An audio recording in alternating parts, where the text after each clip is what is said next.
पांडितारा से।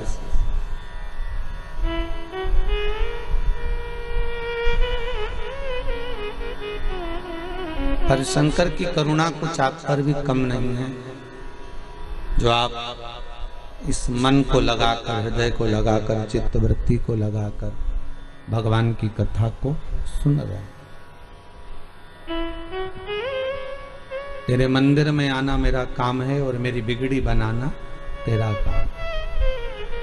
उसके दरवाजे तक अगर हम पहुंच गए, कथा के लक्ष्य तत्व तक हम पहुंच गए, भगवान शंकर की कथा के चरणारविंद तक यदि हमने स्मरण तक इस दिल को, इस मन को, इस वृत्ति को, इस चित्त को लगा दिया, तो ये पक्का है कि शिव भी कृपा जरूर करेगा।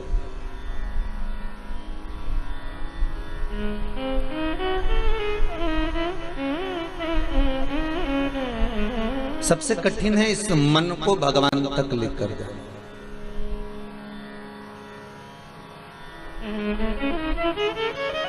ये कोरोना महामारी में लोगों जो मैसेज कर रहे हैं कि वो इतने थे, ऐसे मर गए, ऐसा हो गया, इतनी बॉडियां पड़ी हैं, ऐसा क्रम हो रहा है, उनसे निवेदन है ये सब ना भेजते हुए अब लोगों को थोड़ा सा हंसाने का प्रयास करिए।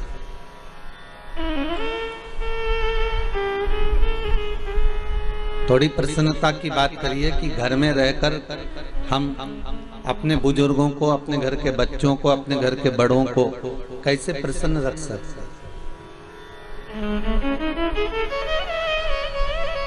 प्रत्येक 100 वर्ष के बाद एक बार तो महामारी आती ही है।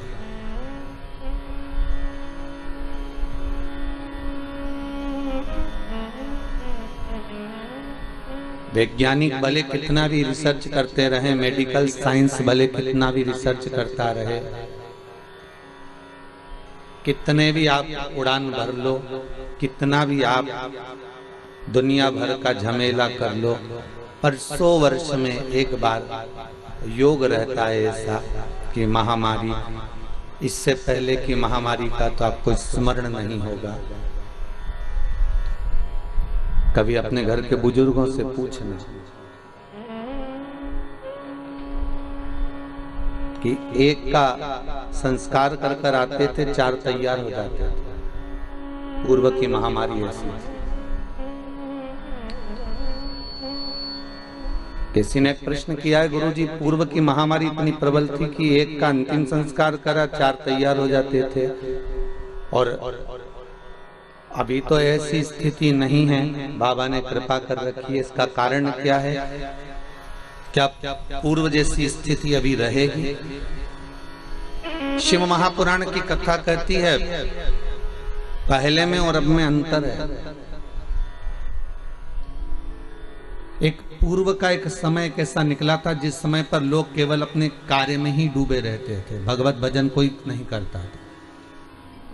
कली काल का जैसे जैसे चरण बढ़ते चले जा रहा है, वैसे वैसे दुनिया के लोगों की जो हाइट है, लंबाई है, वो कम होती चली जा रही है और भगवत भजन बढ़ता चले जा रहा है।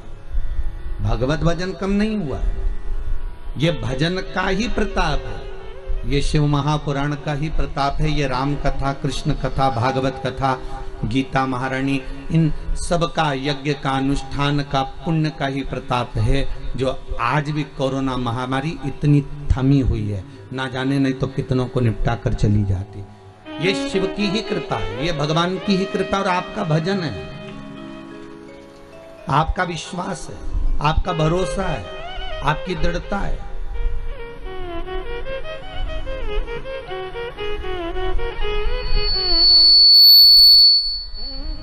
और कोई भी बीमारी आ जाए, आपका शरीर हो चाहे ये दुनिया हो, कोई भी अगर बीमारी आती है तो थोड़ा समय लेकर जाती है। आप ये ना सोचिएगा कि एकदम चली जाएगी, आपने तो बस केवल उसको भगाने का प्रयास कर लिया और चली गई। नहीं नहीं, आपको ये पिछले वर्ष में जब आदरणीय नरेंद्र जी मोदी जी ने, इस राष्ट्र के पीएम ने, हर प्रदेश के सीएम ने, प्रदेश के कलेक्टरों ने, एसडीएम ने, डीएसपी ने, डॉक्टरों ने, सबने तुम्हारे हाथ जोड़ जोड़ कर कहा था कि मास्क लगाइए, हाथ धोते रहिए, सोशल डिस्टेंसिंग का पालन करिए। अगर पिछले बार जैसा तुमने करा था वैसा की वैसा ही क्रम चालू रखते तो आज ये वापस पलट कर नहीं आता। पर आप कमाने में इतने अग्रण्य हो गए कि आप उस बीमारी को फिर भूल गए, और वो चिंगारी कहीं ढेर में दब गई थी, वो वापस प्रकट हो गई। कोई हवा का संचार होते फिर वापस सामने आ गई। पर घबराना नहीं है, आपकी भक्ति बड़ी प्रबल है, आपका विश्वास, आपका भरोसा, आपका भजन बड़ा प्रबल है। और उस भरोसे को जब तक आप प्रबलता में रखोगे, उस भरोसे को आप प्रखरता में रखोगे तो वो नष्ट नहीं होने देगा। डिगोमती, आपका विश्वास जितना दृढ़ होगा, आपका भरोसा जितना प्रबल होगा, उतना भगवान मिलेगा, उतनी भगवत पद की प्राप्ति है। आज पूरे भारतवासियों को, संपूर्ण विश्व को यमुना महारानी भूमंडल पर आई थी। जैसे गंगा पृथ्वी पर आई थी, ऐसे ही यमुना महारानी भी आज ही के दिन, आज यमुना छठ भी है, माँ दुर्गा का आज कात्यायनी स्मरण छठवाद। आज ही के दिन यमुना मैया भूमंडल पर पृथ्वी पर आई थी। यमुना जी के प्रागट्य उत्सव की, जन्म उत्सव की, यमुना जी के पृथ्वी पर पधारने की सभी भारतवासियों को बहुत बहुत बधाई हो। श्याम सुंदर श्री यमुने महारानी की जय। माँ यमुना आपके जीवन का सुख प्रदान करे। आज पूरे भारत की भूमि पर आज का जो दिन होता है, नवरात्रि का जो छठा दिन होता है, यमुना महारानी के प्रागट्य का रहता है।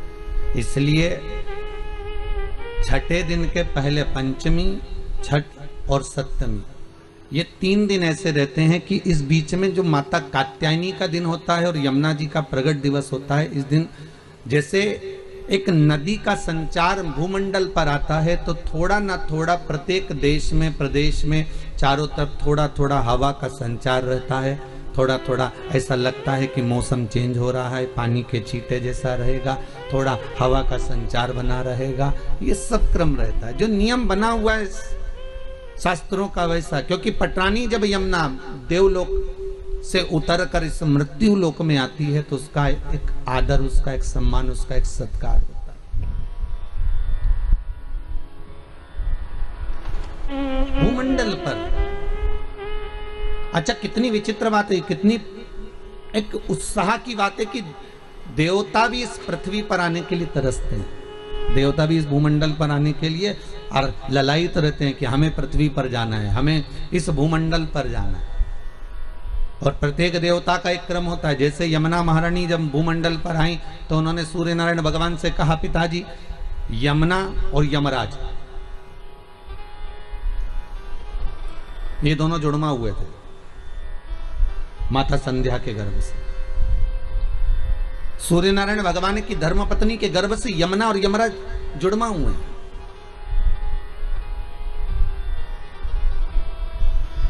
बस मात्र कुछ मिनट का अंतर है यमुना और यमराज में।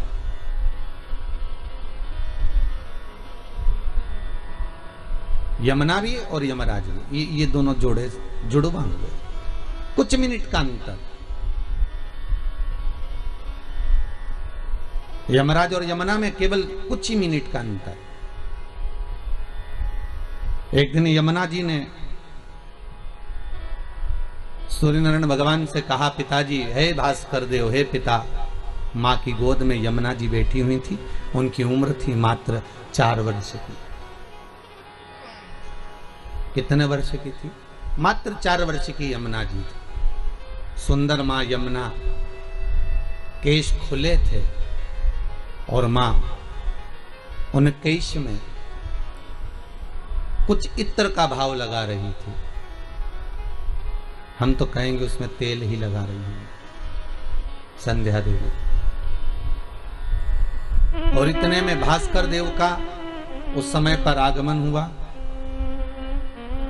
सूर्य नारायण भगवान पधारे तो यमुना जी ने भास्कर देव को देखकर अपनी आंखों को बंद कर लिया। मां कहती है आपके पिता हैं, आप नेत्र क्यों नहीं खोलती हो?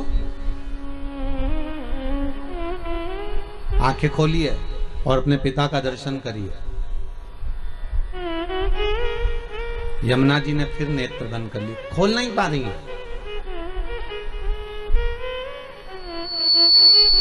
यमुना जी नेत्र नहीं खोल पा रही और यमराज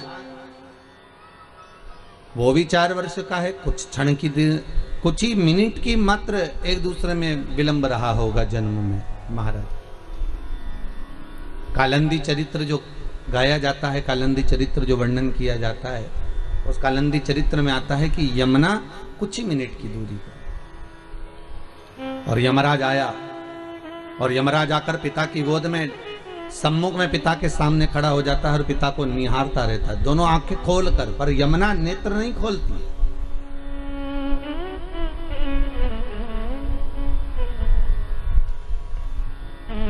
अगर आज कलिकाल की रीत से अगर देखा जाए ना तो बड़ा विचित्र संवाद है महाराज कि बेटा बाप के सामने खड़े होकर बात और संवाद कर लेता है। अगर यमराज और भास्कर देव की कथा को हम सुन रहे हैं तो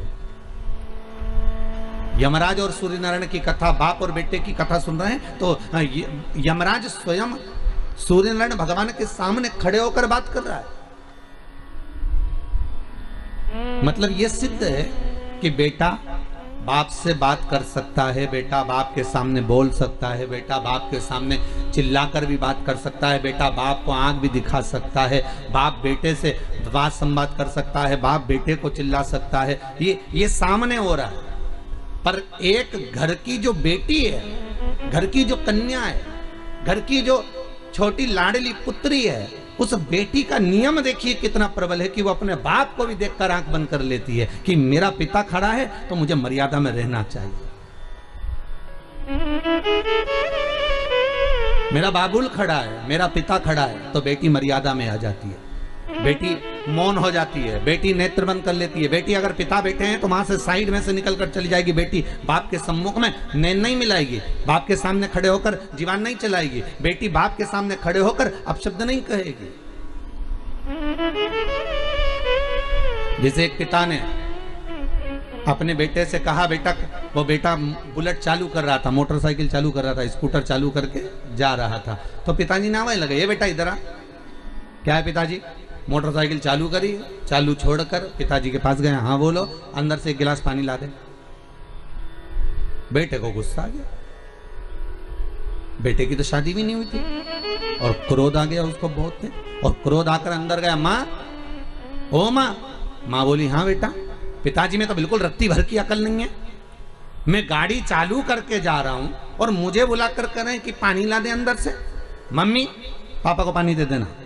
और बेटा गाड़ी चालू कर कर गया, भट भट करके वो निकल गया। माँ पानी लेकर अपने पति के पास आई, लो ये पानी पी लो। क्यों, तुम्हारा बेटा, तुम्हारा राजकुमार, तुम्हारा लाडला इतनी जल्दी में कहाँ जा रहा है? तो माँ कहती है, रेलवे स्टेशन पर प्याऊ लगाई है, पानी पिलाने जा रहा है। बाप माथा ठोक कर बोला, गजब की औलाद है, बाप प्यासा बैठा है और रेलवे स्टेशन पर पानी पिला रहा है। ये औलाद है। और इतनी देर होती है, एक बेटी अगर कह देती, पिताजी कह देते बेटा मुझे पानी पीना है, तो बेटी 50 काम छोड़कर पहले अंदर जाती है और पानी ला कर देती है। ये यम और यमुना की कथा है, कोई साधारण कथा नहीं है महाराज।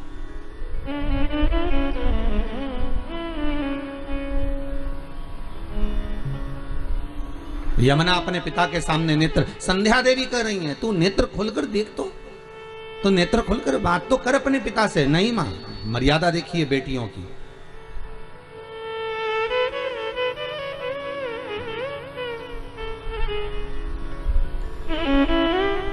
बेटा तो केवी देता है,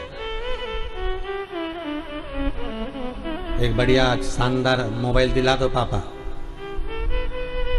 और बेटी नहीं कहती। बेटी सोचती है जब होगा जब हो जाएगा, अभी पापा की दशा ऐसी नहीं है कि वो कुछ दिला सके, अभी पिता की ऐसी दशा नहीं है कि वो दिला पाएंगे। मेरे बाबुल की दशा में जानती हूं, एक बेटी अपने बाप की दशा को जल्दी पहचान जाती है कि मेरे पिता के पास में इतना धन नहीं है, मेरी माँ के पास में इतनी दौलत नहीं कि मेरे माँ बाप मुझे अच्छे कपड़े दिला दें या अच्छे वस्त्र दें। बेटा तो डिमांड कर लेता है, बेटा तो खड़ा होकर कह देता है मुझे अच्छा पढ़ना है, मुझे वहां जाना है, मुझे मेरे दोस्त एंजॉय करने जा रहा है, मेरे दोस्त वहां जा रहा है, मेरे दोस्त वहां जा रहे हैं, मुझे जाना है, 500 रुपए दो, 1000 रुपए दो, 2000 रुपए दो। और बाप बेचारा जेब में से टटोल कर उस बेटे को दे भी देता है। पर बेटी कई बार ऐसी जगह आती है जहां बेटी का मन भी करता है कहीं जाने का, बेटी का मन भी करता है कुछ अच्छा खाने का, बेटी का मन भी करता है कुछ अच्छा पाने का, तो भी बेटी अपने बाबुल की दशा देखकर, बेटी अपने पिता की दशा देखकर, बेटी अपनी माँ की दशा देखकर उसके मुख से शब्द नहीं निकलता। क्यों? क्योंकि उसका भी दिल करता है कि मैं मेरे भैया जैसा करूं, मैं मेरे भैया जैसी पढ़ाई करूं, मैं मेरे भैया जैसी आगे बढ़ूं। हर बेटी की दिल तमन्ना रहती है, जब भाई को देखती है तो बेटी का मन भी करता है कि मैं ऐसा करूं, पर पिता की दशा देखकर, मां की दशा देखकर बेटी मौन हो जाती है। बेटी की मौनता हो जाती, वो उस जगह पर मौन है, वो उस जगह पर चुप है, वो उस जगह पर शांत हो जाती है कि अब मैं अगर बोलूंगी और मेरे पापा के पास में नहीं होगा तो वो बेचारे क्या सोचेंगे कि मेरी बेटी को मैंने नहीं दिलाया। तो बेटी कभी नहीं कहती, हाँ जरूर जाकर जरूर देखती है, मेरे बाबुल के पास पहुंचकर पापा के पास में भले चली जाएगी, पानी ला देगी, चाय बना देगी, पापा मैं चाय ला दूं आपको, हाँ बेटा मैं आपको पानी ला दूं बाबू, हाँ बेटा मैं पानी रख दूं बाहर, हाँ बेटा मैं पाँव धो लूंगा। बाप भले बेटी का स्नेह और बेटी का बाप के प्रति स्नेह है। ये शिव महापुराण में अगर आज यमुना जी के जन्म की कथा निकली है, यमुना के कालंदी के प्रागट्य की कथा निकली है, तो ये कथा द्वारिका खंड में से कालंदी प्रसंग में से मैं बाच रहा। अगर कोई पढ़ना चाहे तो पढ़ सकता। कोई कहे कि यमुना जी का ये चरित्र कहां से लेकर आए, तो आप द्वारकाधीश कथा में से कालंदी प्रसंग को निकालकर उसमें पढ़ सकते, उसमें से प्राप्त कर सकते, आप उसमें से निकाल सकते। बेटी बेटी होती है। पटरानी यमुना 4 साल की थी पर यमुना जी के नेत्र पिता से नहीं मिलाए। आज भी यमुना के नेत्र नीचे ही है। अगर आप लोगों ने कभी यमुना जी का दर्शन करा हो तो जैसे मेरे श्री जी बाबा के नेत्र हैं वैसे यमुना जी के नेत्र भी नीचे हैं। यमुना जी के नेत्र सामने नहीं है, यमुना तिरछे नेत्रों वाली नीचे नेत्र है। कटाक्ष यमुना जी के नीचे है। बाबुल से नहीं मिलाती, बाबुल की दशा देखती है। और कितना सुंदर प्रसंग है, जब सूर्य नारायण भगवान परिक्रमा करते करते संध्या देवी के कक्ष में पहुंचते हैं, तब संध्या देवी बाद में जल लेकर आती है, सबसे पहले यमुना दौड़कर अपने पिता के लिए पानी लेकर जाती है। मेरा बाबुल आया है बहुत समय के बाद, क्योंकि ये कर्म में लगे हैं, ये धर्म कर्म में जब मनुष्य व्यस्त हो जाता है उसके लिए एक बेटी का होना जरूरी है, क्योंकि बेटी ही एक ऐसी होती है जो सम्मुख में आकर खड़ी हो जाती है। बाबुल ये लीजिए, मैं तुम्हारे लिए जल लेकर आई हूं। यमुना दौड़कर 4 वर्ष की बेटी और नेत्र बंद, तो मां संध्या कर रही है, अपना बाबुल आया है, आपका पिता आया है, सूर्य नारायण जी आए, भास्कर देव आए, रविकर आए, आप इनसे कुछ बोलोगी नहीं। यमुना मौन है। कितना सुंदर प्रसंग है। जैसे पिता आए तो यमुना ने अपना मुख अपनी मां की साइड कर लिया और मां उसकी बालों को हाथ से संवार रही है, यमुना के केशों को। पटरानी यमुना के केशों को मां संवार रही है। देखिएगा कितना सुंदर प्रसंग है। माता संध्या की गोद में यमराज जिस जंघा पर बैठता था, जिस गोद में बैठता था, उस गोद में उस स्थान पर यमुना कभी नहीं बैठी। बहुत ध्यान दीजिएगा कथा पर। शायद ये कथा आप लोगों ने सुनी ना सुनी, पर बहुत ध्यान दीजिएगा। मां संध्या की गोद में, अपनी माता की गोद में, जिस गोद में यमुना बैठती थी, जिस ओर बैठती थी, और यमराज जिस ओर बैठता था, यमुना उस यमराज वाली जगह पर भी नहीं बैठी।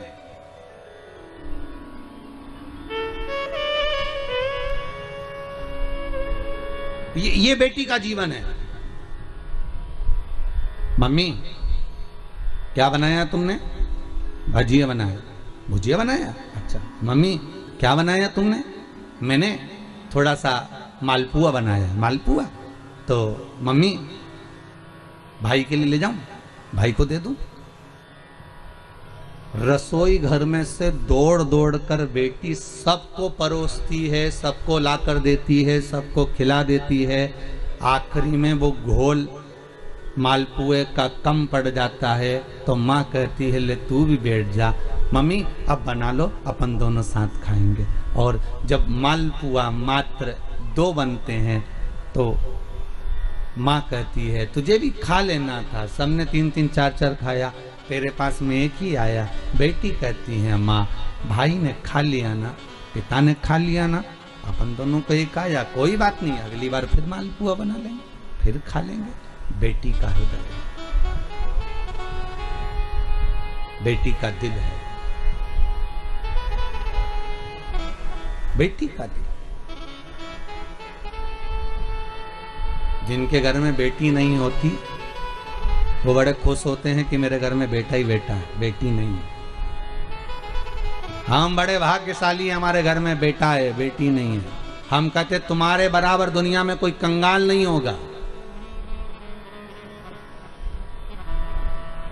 तुम्हारे बराबर दुनिया में कोई भिखारी नहीं होगा अगर तुम्हारे घर में बेटी नहीं है। तो कल एक भैया जी हमारे सामने खड़े होकर कह रहे थे गुरु जी ऐसा वर दे दो, मेरी बेटी की शादी है, बस अच्छे से हो जाए, आशीर्वाद। हम करें, आशीर्वाद की जरूरत ही नहीं है। 3 के भाग्य का धन हर व्यक्ति को मिलता है। पहला बहन बेटी के भाग्य का, दूसरा गौ माता के भाग्य का, तीसरा संत और ब्राह्मण के भाग्य का। अगर आपके घर में बहन बेटी आ रही है, आपके घर में बहनें आ रही हैं, आपके घर में बेटी ने जन्म लिया है तो उसके भाग्य का धन तुमको जरूर मिलेगा। दूसरे नंबर पर गौ माता अगर तुम्हारे घर में है, या तुम गाय को 1 रोटी दे रहे हो, गौ माता की सेवा कर रहे हो, भले तुम्हारी गरीब परिस्थिति है, भले तुम्हारे पास में कुछ भी नहीं है, तो भी तुमने अगर गौ माता की सेवा करी है, गाय को 1 रोटी दी है, गाय को चारा दिया है, गाय की सेवा करिए, तो उसके भाग्य का धन तुमको जरूर मिलेगा। तीसरे नंबर पर है संत ब्राह्मण के भाग्य का। अगर कोई ब्राह्मण, कोई संत, कोई साधु, कोई सन्यासी, कोई तपस्वी, कोई साधक, कोई उपासक, कोई ब्राह्मण तुम्हारे घर में आया है, तुम उसकी सेवा कर रहे हो, तुम उसको 1 गिलास पानी भरकर पिला रहे हो, तुम उसको भोजन बनाकर खिला रहे हो, उसके भाग्य का धन घटेगा नहीं, उसके भाग्य का धन तुमको प्राप्त होगा। ये 3 के भाग्य का धन कभी नहीं कटता। पहला बहन बेटी के भाग्य का, दूसरा गौ माता के भाग्य का, तीसरा संत ब्राह्मण के भाग्य का। ये कभी नहीं घटता, ये बढ़ता है, ये घटने वालों में से नहीं है। अगर तुम्हारे घर में बहन बेटी आई है और तुमने उसको 1 साड़ी भी दी है तो तुम्हारे घटने वाला नहीं है, वो बढ़कर ही तुम्हें मिलेगा। तुमने गाय को अगर 1 रोटी दी है, उसका भाग्य तुमको प्रबलता में ही प्रदान करेगा।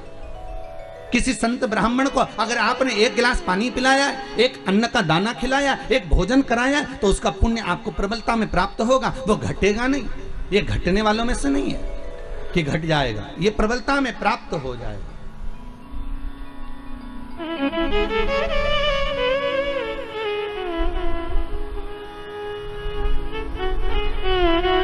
कई लोग कहते हैं भगवान ने कृपा करी, हमारे घर में तो बेटा हो गया, बेटी नहीं है, भगवान की कृपा थी कि बेटी नहीं है।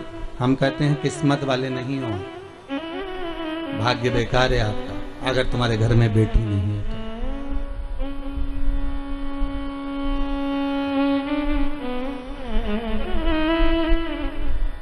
पूछा गया, किसी ने पूछा कि गुरुदेव जिसके यहाँ पर बेटी नहीं होती, आप कहते हो उसका भाग्य अच्छा नहीं होता, ये बताओ भगवान फिर बेटी क्यों नहीं देता? फिर तो उसको बेटी देना चाहिए, हर एक व्यक्ति के घर में 1 बेटी तो देना ही चाहिए। अगर 2 लड़के दिए हैं, 3 लड़के दिए हैं तो 1 कन्या तो देना चाहिए।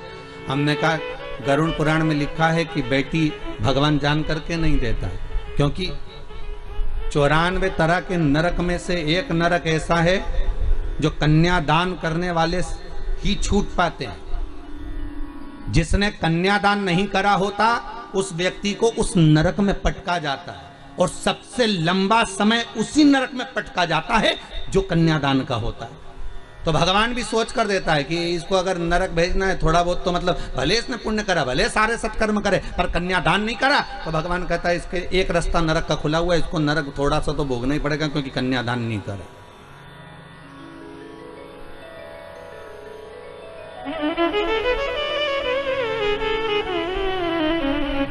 कुछ सहज नहीं है बेटा। यमुना नेत्र बंद करती है, नेत्र बंद।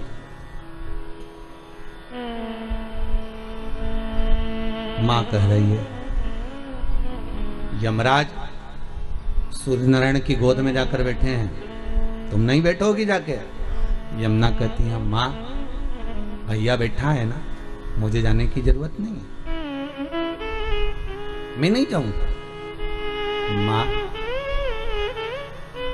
संध्या देवी कह रही है तुम्हारे पिता सूर्य नारायण से तुम्हारा भाई बहुत कुछ मांग रहा है, क्या तुम कुछ नहीं मांगोगी?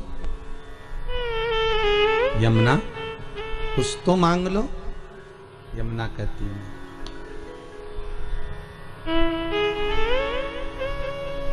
मैं नहीं मांगूंगी।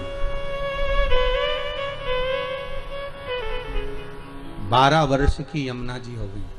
कितने साल की हुई? 12 वर्ष की। इस कथा को आपने सुना ना सुना, पर आज यमुना छठ है, यमुना जी का प्रागट्य दिवस है। श्रीमद् वल्लभाचार्य जी ने यमुना जी के महत्व को बहुत दर्शाया। नमामि यमुना महम सकल सिद्धि हेतु मुदा मुरारी पद पंकज स्फुरंत मन्वितकंठमा तटस्थ नवकानना प्रकट मोद पुष्पाम्बुना सुरसुरस पूजिते स्मृतम श्री विवृति। यमुना के एक एक महत्व का व्याख्यान वर्णन श्रीमद् वल्लभाचार्य जी ने करा।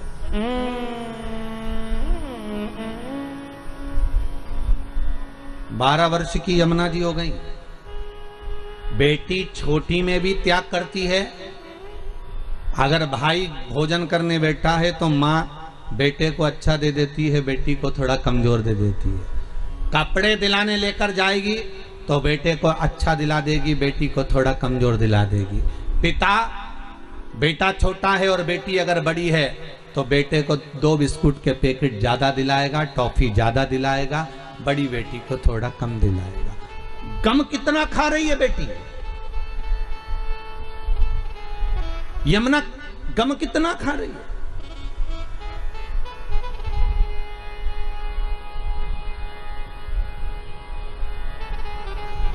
दिला दिया। बड़ी हो गई, 12 वर्ष की हो गई। मां संध्या के घर में और 2 बच्चों का जन्म हो गया, और 2 जन्म।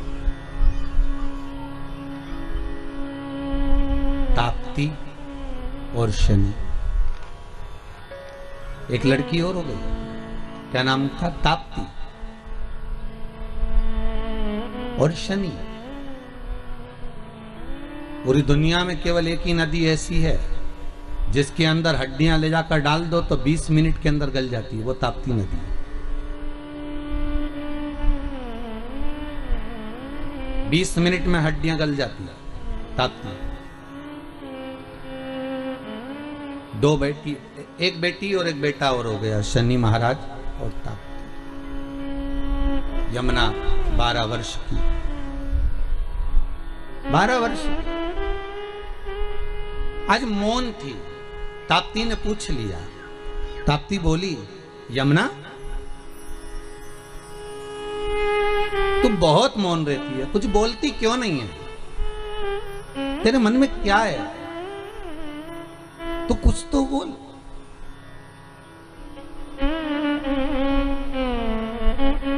यमुना कहती है, ताप्ती मैं तुझे कहूंगी पर तू किसी को बोलेगी तो नहीं?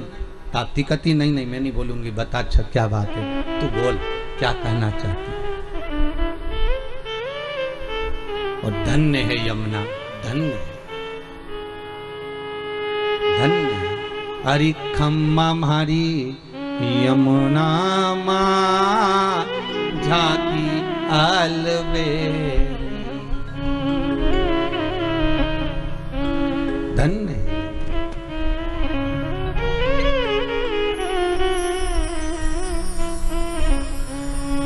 पाँव पे जनिया चुड़ला जिसो है,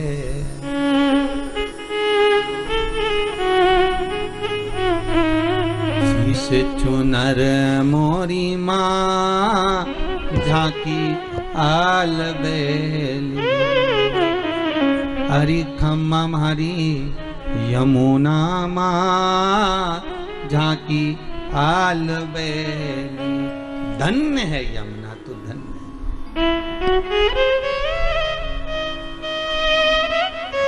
मैं जो कहूंगी तू पिता से तो नहीं कहेगी? ताप्ती कहती तो पिता से डरती है? नहीं, बेटी बाप से डरती नहीं है, बेटी बाप का कायदा करती है, बेटी बाप का सम्मान करती है। फिर कहूंगा एक बार, बेटा एक बार अपने माँ बाप को दुखी देख सकता है, पर बेटी कभी अपने माँ बाप को दुखी नहीं देखेगी। बहुत ध्यान रखना, माँ बाप कभी नहीं देख सकते। तो डरती है पिता से? नहीं। फिर क्यों कह रही है कि तू किसी पिता को मत बताना? मैं तो बस इतना कहना चाहती हूँ कि तू बोलना मत ही पिताजी से कि मैं चुप क्यों रहती हूँ, मैं मौन क्यों रहती हूँ। क्या चाहती है बोल। यमुना जी कहती हैं, मैंने पिता के मुख से सुना है द्वापर में भगवान विष्णु का एक अवतार पृथ्वी पर होगा और भगवान कृष्ण रूप में देवकी के गर्भ से प्रकट होकर यशोदा की गोद में जाकर खेलेंगे और उनका श्याम वर्ण रहेगा, बड़े श्याम वर्ण के वो रहेंगे, सांवरे वो रहेंगे। तो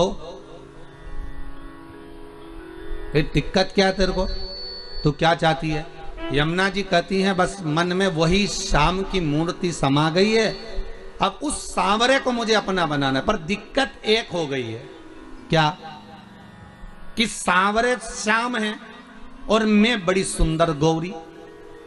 कहते हैं 33 कोटि देवताओं में सारे देवी देवताओं को लाकर खड़ा कर दो और उन देवी देवताओं की पुत्र वधुओं को खड़ा कर दो, उनकी बेटियों को खड़ा कर दो, उसमें भगवान सूर्य नारायण के सारे बच्चों को खड़ा कर दो, सारे देवी देवताओं की संतानों को लाकर खड़ा कर दो, उसमें सर्वश्रेष्ठ सुंदरता अगर किसी की थी तो महारानी यमुना की थी। इतनी सुंदर, इतनी गौरवर्ण, पूरा शरीर गौरा, मां बड़ी सुंदर, बड़े बड़े नयन, पर पिता के कारण नीचे दृष्टि रखती थी। इतनी सुंदर मां यमुना थी, इतनी सुंदर, अलौकिक।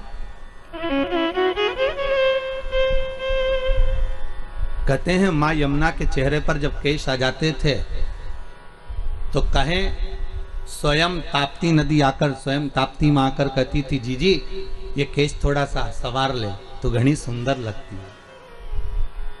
बहुत ध्यान देना, बहुत ज्यादा सुंदर थी इसलिए ताप्ती भी थोड़ा सा ध्यान देना, थोड़ा सा। ताप्ती कौन है? बहन। इसके बाद भी थोड़ा सा मन में ईर्ष्या का भाव आ जाता है, थोड़ा सा। अब देवरानी जेठानी में देख लो, अगर एक आध देवरानी सुंदर हो या जेठानी सुंदर हो, या एक आध जेठानी बहुत काम करने वाली हो, एक आध देवरानी बहुत काम करने वाली हो, तो ही उसको लगे कि बताओ ये कहाँ इतना मन में आ जाए, इतनी सुंदर बहन है। सुंदरता का भाव, यमुना बड़ी सुंदर। दिल में बस एक ही बात अड़ गई कि वो सांवला है।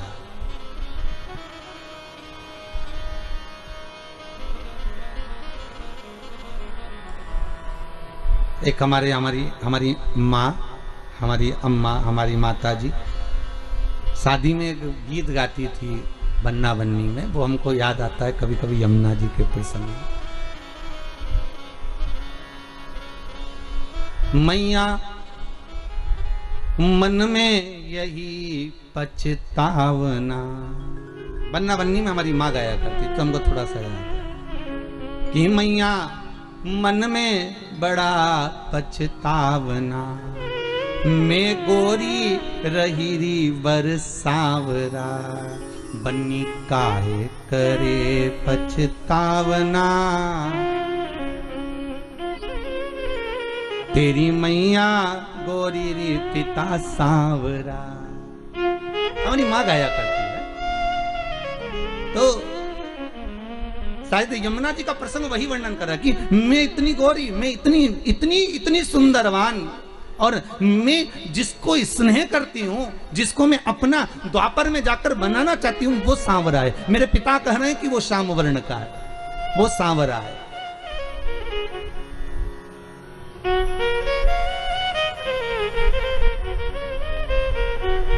और उस सांवरे को मैं अपना कैसे बना सकती हूँ? क्योंकि मेरा स्वरूप और उसका स्वरूप एक होना चाहिए। मैं क्या करूं, तू बता।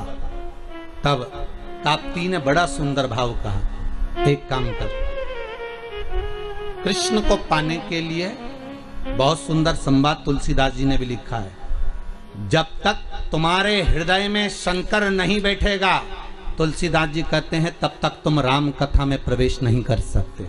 जब तक राम तुम्हारे अंदर नहीं आ सकता। कब आएगा राम?